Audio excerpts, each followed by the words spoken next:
কি অবস্থা সবার কেমন আছেন? আশা করছি খুবই ভালো আছেন। তো আজকে আরেকটা ভিডিও নিয়ে আপনাদের সাথে হাজির হয়ে গেলাম। অ্যান্ড আজকে হচ্ছে লাইকলি এই ট্রেড চলতেছে অলরেডি। এটা একটা বিটকয়েনের ট্রেড ছিল এখানে। অ্যান্ড দেন হচ্ছে এই গোল্ডের ট্রেড চলতেছে অ্যাকচুয়ালি। তো আপনারা যারা জানেন যে গ্রুপে একটা বলছিলাম যে গোল্ডের ট্রেড কালকে হচ্ছে আমার $৩,০০০ প্রফিট ছিল। এইখান থেকে এখানে নামছে $৩,০০০ প্রফিট হয়ে গেছে। তারপরে ইনস্ট্যান্ট ভাই এইখান থেকে ইনস্ট্যান্ট চলে গেছে সে আবার হচ্ছে উপরে। ঠিক আছে? তো আমি আপনার এই ড্রইং গুলো রিমুভ করে দেই, পরে আপনাদেরকে আমি এক্সপ্লেইন করতেছি। এইখান থেকে সে আবার ইনস্ট্যান্ট চলে গেছে। আমার আবার এন্ট্রিতে চলে গেছে। তো আমি ভাবলাম যে প্রফিট বুকিং না করে কি ভুলই করলাম কিনা? পরে কিন্তু আমি আবার আ এ এইখান আমি কিন্তু আমার ডাইভারজেন্স বা আমার যে মানে টার্গেট বা ট্রেন্ড যেটাকে বলেন A to Z কিন্তু আমার মানে স্টিক আছি আমি যে আমার রুলস এ আমি স্টিক আছি। আমার কোনো প্যারা নাই। আমি এভাবেই হচ্ছে ডাউন এই ডাইরেকশনেই থাকবো। কিন্তু আমি ভাবছি যে এখানে যেভাবে একটা ডাইভারজেন্স ক্রিয়েট করছে, সে আবার হয়তো এখানে চলে আসতে পারে। সো আমার ট্রেডিং এ কোনো স্টপ লস দেওয়া ছিল না ওই জায়গায়। এখনো নাই। গোল্ডের ট্রেডে কোনো স্টপ লস দেওয়া নাই। ওই সময় ছিল না। তো যদি ব্রেক ইভেন চলে আসে বাট তারপরেও কিন্তু এটা হিট করার সম্ভাবনা ছিল। তো অলরেডি $৬,০০০ প্রফিট চলতেছিল বাট তারপর এখান থেকে একটা বাউন্স করছে প্রাইস। আমি জানি যে এটা আরো নিচে যাওয়ার কথা। সো এ আমাদের অ্যাকর্ডিং টু আওয়ার এনালাইসিস যদি আমি দেখি যে এখানে ২ টা 4 আওয়ারের হচ্ছে আমাদের আ জোন আছে। সো এই জোনেই ড্রপ করবে। সো আরেকটু নিচে যাওয়ার কথা। এট লিস্ট ফ্রাইডে তে আমাদের কনসলিডেশন একটা পিরিয়ড থাকতে পারে। যেহেতু আজকে থার্সডে। সো আ ইউএস সিজনে থার্সডে রিভার্সাল হইতে পারে। সো এনিওয়েজ দেখি কি হয়। আমি হচ্ছে আ প্রি নিউ ইয়র্ক সেশন অর্থাৎ বেলা ৫টা পর্যন্ত হোল্ড করব আজকে। মানে সন্ধ্যা ৫টা পর্যন্ত হোল্ড করব। এরপরে হচ্ছে আমি এক্সিট হয়ে যাওয়ার একটা প্ল্যান করছি। সো বেশি খাইতে গিয়ে আসলে কমও পাওয়া যায় না, এটাই বাস্তব। কিন্তু আসলে এখানে কিন্তু আমাকে আবার পুশ করছিল আপনার হচ্ছে কি বলে? Break even a. বাট তারপরেও কিন্তু এটা আবার সিস্টেমিক্যালি ডাম্প করছে। তো আসলে পোলাপান অনেক কিছু শিখতে মানে এত স্ট্র্যাটেজি শিখতে বেসিকটা ভুলে যায়। যার কারণে হচ্ছে তাদের ট্রেডে সমস্যা হয় দেখেন এই যে আবার বাউন্স করছে প্রাইসটা এই যে কই চইলা আইলো। দেখছেন? মানে মুহূর্তের মধ্যে $১,০০০ নাই প্রফিট। এটাই বাস্তব, এটাই ট্রেডিং। কিছু করার নাই। আচ্ছা আমি আজকে যেজন্য আপনাদের একটা ভিডিও বানানোর চেষ্টা করতেছি সেটা হচ্ছে যে আমাকে একটা ছোট ভাই মেসেজ দিছে এবং সে হচ্ছে খুব ডিস্ট্রাক্টেড আছে। তো এই জিনিসগুলো আমি ওকে আবার ভয়েস দিছি। তো এই জিনিসগুলোর মধ্যে অনেক কিছু শিখার আছে। তো এই জিনিসগুলো আমি আপনাদেরকে এক্সপ্লেইন করব যে আসলে কি জিনিস ফলো করলে আপনি ট্রেডিং এ স্টেবল হইতে পারবেন। আপনি তো ভাই শিখছেন অনেক কিছু। মনে করেন যে সারা বছর ধরে আপনি শিখতেছেন, আইসিডি শিখতেছেন, সাবঅর্ডিনেশন শিখতেছেন, তারপর এসএনআর স্ট্র্যাটেজি শিখতেছেন, ক্যান্ডেলস্টিক এর সাইকোলজি শিখতেছেন। শিখতে মাথা উলায় গেছে কিন্তু ট্রেড করতে পারতেছেন না। তো এই জিনিসগুলাই হচ্ছে আমি আজকে আপনাদেরকে এক্সপ্লেইন করার চেষ্টা করব। যে আসলে কি করলে করা যাবে? আচ্ছা আমারে কিন্তু ট্রেডটা একটু ডিস্ট্রাক্ট করে ফেলতেছে। দেখেন $৬,০০০ প্রফিট ছিল। এখন আবার $৪,৬০০ এ বাউন্স করছে। মানে কেমনটা লাগে? আচ্ছা যাই হোক, এগুলা কিন্তু সাইকোলজিক্যালি মেইনটেইন করা খুবই হার্ড। তো দেখেন এই যে ট্রেড গুলা যে নিছি এগুলা কিন্তু খুবই সিম্পল। এইটার মধ্যে এত আইসিটি মাইসিটি শিখা পোলাপান মাথা উলায় ফেলছে। এটা হচ্ছে একটা ট্রেন্ড লাইন সিম্পলি ছিল। এই ট্রেন্ড লাইনটা ধরেই আমি যাইতেছি। ঠিক আছে? আমার আর কোন স্ট্র্যাটেজি নাই। ট্রেন লাইনটা ধরে যাইতেছি। হালকা একটু গ্যাপ রাখছে। এটা ব্রোকার টু ব্রোকার ভ্যারি করে। আপনি অন্য ব্রোকারে দেখেন এই ট্রেন লাইন টাচ করছে। কিন্তু এক্সচেঞ্জ এ টাচ করে নাই। কারণ এক্সচেঞ্জ একটু আউলি-জাউলি ব্রোকার। এটা হচ্ছে মানতে হবে। কিন্তু এক্সচেঞ্জ এ অনেক সুবিধা আছে দেখে আমরা মানে ট্রেড গুলা আরকি নেই। সো ধরেন যে এখানে টাচ করছে, পরে হচ্ছে সে ডাম্প করছে। তো কালকের ট্রেডটা আমি চাইছিলাম যে ক্লোজ করে দিব। মন খারাপ ছিল। আর বলছি যাওয়া হোক বালা আমি এটা হোল্ড করব তারপর যেটা হয় হোক। তো এখানে কিন্তু আমি ডেফিনিটলি একটা প্রফিট গেইন করতে পারছি। সো এনিওয়েজ তাহলে চলেন আমাদের হচ্ছে আচ্ছা আ ট্রেডিং ভিউ একটা এলার্ট দিতেছে। ওটা ডোজের এলার্ট ছিল। আ আচ্ছা এখান থেকে ডাম্প করার কথা। আচ্ছা চলেন আমরা আগে দেখি। তো একটা ছোট ভাই ছিল যার নাম আমি বলতেছি না। তো সে হচ্ছে আমাকে বলতেছে, "ভাই আমি বুঝতে পারছি আমারে একটু হেল্প করো কিন্তু কিছু সিম্পল সেটআপ আছে যেগুলো মার্কেটে কাজ করে জটিল বানায় ফেলছে পোলাপান ট্রেডিংটা।" তো আমি তারে বলছি যে, "দেখেন আপনি যদি শিখেন আপনি তো ট্রেডিং শিখতেছেন, ১ বছর ধরে শিখতেছেন বা ৬ মাস ধরে শিখতেছেন। অনেক কিছু শিখছেন। আইসিটি শিখছেন। আপনি হচ্ছে কি বলে এসএনআর শিখছেন, তারপরে গোল্ডের বিভিন্ন স্ট্র্যাটেজি শিখছেন, ক্যান্ডেল স্টিকের প্যাটার্ন শিখছেন, কিন্তু কোনো কিছুই কাজ করতেছে না। কেন কাজ করতেছে না ভাই? ট্রেডিং হচ্ছে একটা এক্সপেরিয়েন্স, এটার মধ্যে আর কিচ্ছু নাই। আপনি যদি বলেন যে আপনি শিখে প্রফিটেবল হবেন, তাইলে ওই যে আপনার যে ক্লাসের ফার্স্ট বয় আছে তাকে নিয়ে আসেন, সে ৩ ঘন্টার মধ্যে স্ট্র্যাটেজি সব শিখে ৪ ঘন্টাতেই সে কোটিপতি হয়ে যাবে। এটা কি সম্ভব?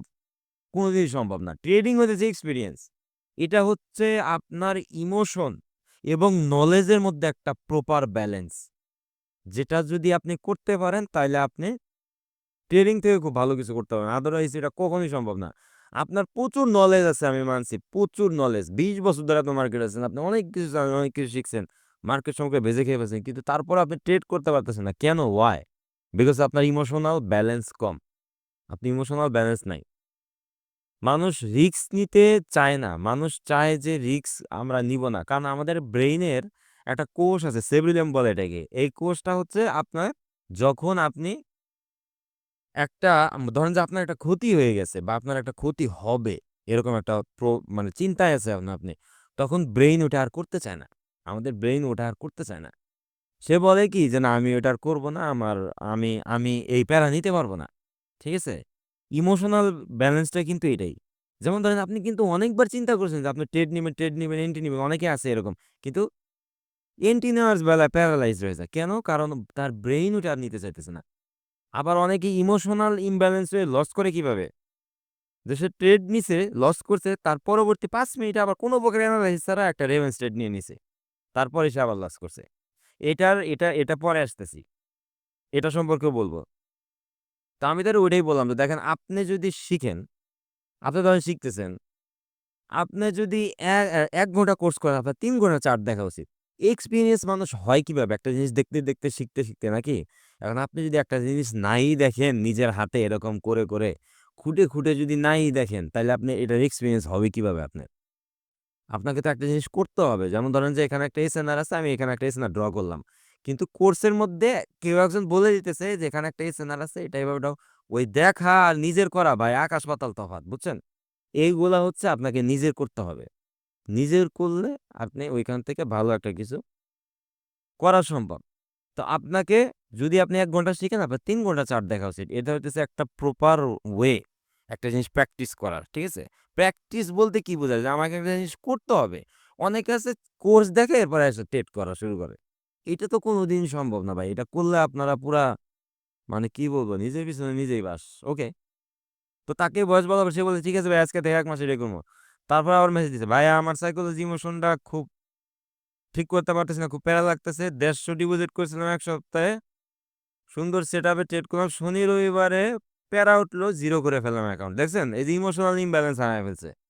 উড়াধুরা ট্রেড করছি। আমার মাথাটা কেমনে ঠিক রাখুন? ভাই, মাথা ঠিক রাখার জন্য ওই যে বললাম, নলেজ এবং ইমোশনাল ব্যালেন্স। ইমোশন ২ টার মধ্যে ব্যালেন্স করতে হবে। আপনি যখন ট্রেড করতে বসবেন তখন আপনার মনে হবে যে আপনি একটা রোবট। মনে করতে হবে যে আপনি একটা টেসলা রোবট, আপনি একটা ইলন মাস্কের বানানো রোবট। ওই রোবট অনুসারে ওই রোবটের মতো করে আপনাকে চিন্তা করতে হবে যে আমার কোনো ইমোশনাল ইমব্যালেন্স নাই। আমার ট্রেড হবে, ট্রেড করব, লস হবে, প্রফিট হবে, একটা কিছু হবে। যেমন ধরেন আপনি ট্রেড নিছেন, আপনি লস করছেন। ঠিক আছে? কিন্তু আপনি লস করলে আপনার যেরকম স্যাড হওয়া যাবে না, আবার প্রফিট করলে খুব খুশি হওয়া যাবে না। মানে এই যে ধরেন আমি ৬,০০০, এই যে $৫,০০০ প্রফিট করছি। এখানে কিন্তু $৬,০০০ প্রফিট ছিল। আবার হঠাৎ করে কমে গেছে গা। আচ্ছা, বিটকয়েন ট্রেডটা মনে হয় আমার এক্সিট হয়ে যাওয়া উচিত। আমি এক্সিট হইতে চাইছিলাম। এই জায়গাতে এক্সিট হইতে চাইছিলাম। আমি জানতাম যে এটা নিচে যাবে। And suddenly it dropped. So কি করব বুঝতেছি না। আমার আমার টার্গেট আছে এই পর্যন্ত। এটা এই পর্যন্ত যাওয়ার কথা। কারণ এখানে অনেকদিন ধরে সে কনসলিডেশন করতেছে। আবার সামনে শনি রবিবার। সো এই পুরাটাই হচ্ছে একটা সাইড হয়ে যাবে। দৌড়ো বালা, $৭১ এটা ক্লোজ করে দেই। ওকে। সো যেটা বলতেছিলাম যে আপনাকে মনে করতে হবে যে আপনি ইলন মাস্কের রোবট। যে আপনার লস করলে যেমন স্যাড হওয়া যাবে না, আবার প্রফিট করলেও আপনার খুশি হওয়া যাবে না। যে আমি $৫,০০০ প্রফিট করছি, তাইলে কালকে কই, কই যামু, কি, কি কিনমু, কোন, কোন গাড়ি কিনমু, কি, কি খামু, গার্লফ্রেন্ডে কি গিফট দিমু, এইটা সেইটা ভাই, এগুলা করা যাবে না। আপনাকে মনে করতে হবে যে $৫,০০০ যে প্রফিট করছি, এটা আজকেও লস হইতে পারে। এটা আজকেই লস হইতে পারে। আবার আপনাদের সবথেকে মেইন সমস্যা যেটা, সেটা হচ্ছে ট্রেড নেওয়ার পরে লস হইলো, প্রফিট হইলো, ওটা আবার জার্নাল করেন না। মানে আমি যে এখানে বিটকয়েনের একটা ট্রেড নিছি, এখানে আমার $৭৩ এসে আমি ক্লোজ করলাম আমার ট্রেডটা। তাই না? আমি যে $৭৩ যে ক্লোজ করলাম, এটা আমার কি হইল? এটা হচ্ছে আমার প্রফিট হইলো। এখন আমার যে প্রফিটটা হইলো, কেন হইলো, কি কারণে হইলো, আমি এখান থেকে কিভাবে ট্রেড নিয়েছিলাম, এটা আমাকে জার্নাল করতে হবে পরে। আমি এটা আবার খুঁটে দেখব। যেখানে কেমনে ট্রেড নিছি, এটা আমি আবার প্রত্যেকটা টাইম ফ্রেমে গিয়ে দেখব। যেখানে কি হয়েছিল, এখানে কোথায় সাপোর্ট ছিল, কোথায় রেজিস্ট্যান্স ছিল, কোথায় কি ক্যান্ডেল ছিল, কোথায় এফবি ছিল, বিভিন্ন স্ট্র্যাটেজিতে আমি মিলে দেখব। যেটা আমার কি ধরনের রিঅ্যাকশন করছে মার্কেট, ওই রিঅ্যাকশনের উপর বেসিস করে আমি অ্যানালাইসিস করব যে আমার যেন ওই সেম জিনিসটা থাকে। আমি যেন ওই জিনিসটাকে মাথায় রাখতে পারি যে এইভাবে আমি একটা ট্রেড নিছিলাম, আমার প্রফিট হইছে। যেমন আমি গোল্ডে যে ট্রেডটা নিছি, এখানে যে আমার প্রফিট হইছে, এটা তো আমি ভিডিওই করতেছি। এটার স্ক্রিনশটও নেওয়া আছে আমার কাছে। তা আমি এটা নিয়ে প্রচুর পড়াশোনা করব। একটা ফ্রি টাইম বের করে ধরেন যে ২ ঘন্টা আমি নিয়ে প্রচুর পড়াশোনা করব। এটা আমি কেন এখানে এন্ট্রি নিছিলাম, কেন কিভাবে এন্ট্রি নিছি, কোথা থেকে এন্ট্রি নিছি, কিভাবে এন্ট্রি নিছি, এই জিনিসগুলো আপনাকে জার্নাল করতে হবে। এই জিনিসগুলা জার্নাল না করে যত ঝালাইবেন তত জিনিসটা আর করবেন। ট্রেডিং হইতেছে ভাই পড়াশোনার মতো। আপনি কলেজে স্কুলে যাই পড়েন, যদি ফাঁকি দেন তাহলে আপনি লস। ঠিক আছে? আপনি যদি ফাঁকি দেন, আপনি নিজের পায়ে নিজে কুড়াল মারতেছেন ট্রেডিং এ। আপনাকে প্র্যাকটিস করতে হবে, লার্ন করতে হবে। এটা একটা এডুকেশন ভাই। এটা একটা ইউনিভার্সিটি, এটা ডিগ্রি। এখান থেকে যদি আপনি নিজে ফাঁকি দেন, তাহলে আপনি নিজের পায়ে নিজে কুড়াল মারবেন। এটা তো পড়াশোনা না যে আপনি এক সাবজেক্টে ফেল করছেন, তারপরে বার আবার দিলেন কোনরকম গয়মে পাস করলেন। সামনে একটা বন্ধু বইছে, আরে কইলাম বন্ধু দেখা লিখলাম হয়ে গেল। এরকম না জিনিসটা। লস করলে ভাই আপনাকে কেউ টাকা দিবে না। আপনি যদি ব্যালেন্স জিরো করেন, আপনাকে কেউ টাকা দিবে না। আপনার স্ক্যাম করা ছাড়া কোনো উপায় নাই। অথবা আপনার আরেকটা ফান্ড যদি থাকে, আপনি সেখানে টান দিতে পারেন। কিন্তু আপনি যদি এই জিনিসটাকে প্রপারলি স্টাডি না করেন, না শিখেন, তাহলে কিন্তু হবে না। ওই সেম জিনিসটাই বললাম যে আপনাকে ১ ঘন্টা শিখলে ৩ ঘন্টা চার্ট দেখা উচিত। আপনাকে প্রচুর প্র্যাকটিস করা উচিত। আপনাকে এগুলা করে প্র্যাকটিস করতে হবে যে কোথায় কেন সুইং দিছে, এই সুইং থেকে আবার এইদিকে কেন গেল? এই জিনিসগুলো আপনার প্র্যাকটিস করা উচিত। আচ্ছা, পরে আর বলছে, "ভাই আপনার কথাগুলো শুনে একটু মোটিভেশন পাই।" এটা আমাকে অনেকেই বলে আরকি, মানে আমার কথায় নাকি অনেক মোটিভেশন আছে। কিন্তু আসলে কিছুই নাই। আমি নিজেই মোটিভেশন পাই না। মাঝে নিজে সেন্টি খেয়ে যাই। যাই হোক, এইসবই হচ্ছে। তো ভাই এই কথাগুলা কেন বললাম যে আপনাদেরকে প্রপার ওয়েতে আগাইতে হবে। আর আলতু-ফালতু নিয়ম যত আছে সব বাদ দেন। এই যে আইসিটির কথা বলি, এর আগেও বলছি যে আইসিটির ভিডিওতে গিয়ে দেখেন ওর বাপের জন্মেও জীবনে গোল্ডের চার্ট দেখে নাই। ও বিটকয়েনের চার্ট দেখে নাই। আমরা এশিয়ান ভাই। আমাদের কি দরকার? আমাদের এইগুলাই করি আমরা। এই যে বিটকয়েন, গোল্ড, ফরেক্স এর যে কারেন্সি পেয়ার, এগুলো আমাদের করা উচিত না। কারণ এগুলো আমাদের জন্য না। আমাদের এশিয়ানদের জন্য যে সমস্ত পেয়ার, আমাদের ওইগুলা শিখতে হবে, ওইগুলা করতে হবে। ও আমেরিকা থাকে দেখে ও আমেরিকা স্টক মার্কেট করতেছে। ও সকালবেলা ওর নিজস্ব একটা স্ট্র্যাটেজি বিল্ড করছে, ওটা দিয়ে সে ট্রেড করে। আর হাজার ভিডিও বানাইছে, এইসব ভিডিও মানুষ দেখে আর ইউটিউব থেকে ইনকাম হয়। এই সহজ জিনিসটা আপনাকে বুঝতে হবে। তাহলে কি শিখবেন? অনেকে এখন আমার মেসেজ দিয়ে, "ভাই তাহলে কি শিখবো?" ওই যে এই কথাই বলে আসতেছি। সাপোর্ট, রেজিস্ট্যান্স, ট্রেন্ড লাইন আর ক্যান্ডেলের কিছু সাইকোলজি, যে ক্যান্ডেল কিভাবে চলে, বাইনারিতে যেভাবে আপনারা শিখছেন, অনেকেই আছেন বাইনারি থেকে দেখতেছেন বা বাইনারি থেকে ফরেক্সে শিফট হয়েছেন, ওই জিনিসগুলাই আপনাকে দেখতে হবে। ওই জিনিসগুলো যদি আপনি দেখেন, তাহলে আপনি ইজিলি এখান থেকে প্রফিট গেইন করতে পারবেন ভাই। এটা কেমন কোনো রকেট সায়েন্স না যে আপনি পারবেন না। এমন কোনো রকেট সায়েন্সই না। এটা মানুষ ১৮০০ সাল থেকে করে আসতেছে। সব বেশিরভাগই গেইনার। তো এই হচ্ছে বিষয়। তো রিস্ক টলারেন্স থাকতে হবে। আমার যদি $১৫০ থাকে, যেমন এই ছোট ভাইটা দেখেন, সে কিন্তু বলল তার $১৫০ আছে। অথচ $১৫০ সে অবশ্যই মানি ম্যানেজমেন্ট ঠিক নেই তার। এজন্য পুরো অ্যাকাউন্ট জিরো করে ফেলছে। সো যখন সে লসটা করছে, ওই লসের যদি জার্নাল করতো সে ১ ঘন্টা বসে, যে শালা আমার এখানে লস হইলো, তাইলে আমি একটু দেখি কেন লস হইলো এখানে। তাহলে এখানে যে আমি এন্ট্রি নিছি, এখানে এসে আমার লস দিয়ে দিছে। তাহলে এখানে তো নিচেই যাওয়ার কথা ট্রেন্ড লাইন হিসাবে, বা এই যে রিজেকশন ক্যান্ডেল গুলা দিতেছে ডজি-মজি, এগুলাতে নিচেই যাওয়ার কথা। কিন্তু তাহলে আমি এই জায়গায় বাই ট্রেড কেন নিব? এখানে তো আমার রেড ক্যান্ডেল বা রেড ক্যান্ডেল বা বেয়ারিশ ক্যান্ডেল ক্রিয়েট করতেছে। তাহলে আমি বাই কেন নিব? এই জিনিসগুলা জার্নাল করে না। মানে এনে লস করছে, তারপরে আবার মানে আপে ট্রেড নিয়ে নিছে। মানে ওই যে রেভেন্স, ওই যে বললাম মাথার সেভেরিলিয়াম, যেটা প্যারা নিতে চায় না, প্যানিক নিতে চায় না। আমাদের ব্রেইন যতটা সম্ভব চায় যে আমি প্যারা মুক্ত থাকতে চাই। আমার প্যারা ভাল লাগতেছে না। এইজন্য দেখেন না যে মানুষ যখন মানে ছ্যাঁকা খায় বা প্রেমে ছ্যাঁকা খায়, বা মনে করেন কিছু একটা কষ্ট পায় তখন মানুষ খালি ঘুমাইতে চায়। মানে সে ব্রেইন চায় যে আমি এটা নিতে পারতেছি না, আমার একটু শান্তি দাও। এই ট্রেডিং এর ক্ষেত্রেও সেম। আপনি যখন লস করেন তখন ওই লস থেকে যখন আপনি মানে এক্সিট হইতে চান বা আপনার প্যারা মুক্ত থাকতে চান তখন আপনি আবার রেভেন্স ট্রেড নিয়ে ফেলেন। যেমন এখানে 0.5 লটের ট্রেড নিয়েছেন, এখানে এসে আবার 20 মানে 0.20 টর লেড মানে ট্রেড নিয়ে নেবেন, সরি। তখন কিন্তু আপনার এটা একটা রেভেন্স ট্রেড হয়ে গেল কোনো প্রকার এনালাইসিস ছাড়া, এবং আপনি ওইটাও লস করবেন।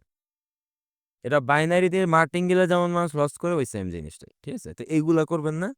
ভিডিওতে যে জিনিসগুলো কথা বললাম সবই বাস্তব ভাই। এখানে কোনো ভবিষ্যৎই নাই। ওই মানুষের মতো আইসা ট্রেড শো অফ কইরা চইলা যায় না। যে হ্যাঁ, এটা করছি, এটা করছি, এই বাল ফালাইছি, এই বাল ফালাইছি। যে সমস্ত বাস্তববাদী কথা বললাম, এই বাস্তববাদী কথাগুলো মেনে চলেন, অবশ্যই আপনি ট্রেডিং এ ভালো করতে পারবেন। সো ইনশাআল্লাহ নেক্সট ভিডিওতে দেখা হবে।